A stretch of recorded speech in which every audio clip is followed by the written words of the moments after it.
Everyone, আসসালামু আলাইকুম। চলে এলাম ক্লিনিংয়ের পার্ট 2 ভিডিও নিয়ে।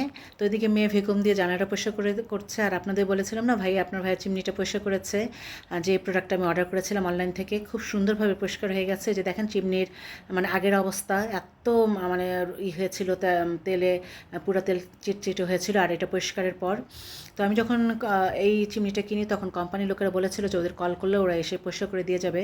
কিন্তু আমি চাচ্ছিলাম না রোজার মধ্যে কেউ এসে যে ঘরে সারাদিন কাজ করবে, খুব কষ্ট, মানে ভালো লাগছিল না। তাই আপনার ভাইগুলোকে আমিই করে ফেলি। কিন্তু ওর অনেক কষ্ট হয়েছে, পুরো একটা দিন এটার ভিতর সাথে অনেক সময় দিয়েছে। এদিকে আমার ফিল্টারটা চেঞ্জ করতে হবে, তাই ফিল্টারটাও আবার চেঞ্জ করে দিচ্ছে রাতের বেলা। তো আমরা সাধারণত দেখা যায় যে ইফতারের পরে, রাতের ডিনারের পরে আমি কাজগুলো ধরি। যেহেতু সেহরি করবো, রাত জাগতেই হবে। তো একেবারে সেদিনই কাজ টাজ শেষ করে সেহরি খেয়ে দেন আমরা নামাজ টামাজ পরে তারপর ঘুমাতে যাই আর কি।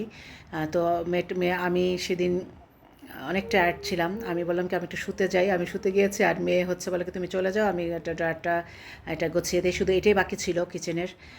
তো আমি রান্না পছন্দ করি, এই জন্য আমার অনেক ধরনের স্পাইসি থাকে, অনেক ধরনের মশলা আছে। তো এটার জন্য আমার এই মশলাগুলো আমার এই তাকটা আমি নিজে করেছি, যার জন্য কোনো রকম ব্যবস্থা ছিল না এরকম কোনো তাক। তো আমি এটা এই মশলাগুলো রাখার জন্য এরকম ট্রেগুলো ব্যবহার করেছি। এতে করে দেখা যায় যে একটার সাথে একটা মিলে যায় না, আর এলোমেলো হয় না। আর এদিকে মেয়ে সমস্ত কিছু গুছিয়ে আবার উপরে ট্যাগ মেরে দিচ্ছে যে কোনটা কী আছে।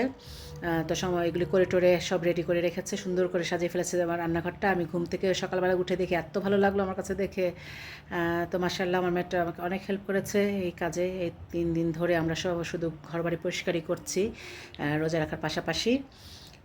তো ঈদ উপলক্ষে যেটা হয় আমাদের আসলে ঘরবাড়িগুলো বেশি করে পরিষ্কার করতে হয়। সারা বছর তো আমরা করি, তারপরেও দেখা যায় একটা উৎসব বলে কথা।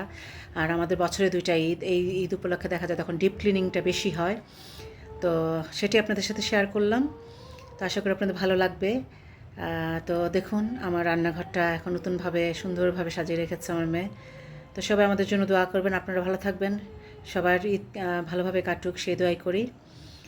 তো আবার দেখা হবে আবার নতুন কোনো ভিডিও নিয়ে।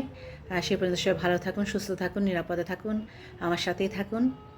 আর লাইক করতে ভুলবেন না প্লিজ। আমার একটা ইউটিউব চ্যানেল আছে, সাবস্ক্রাইব করবেন।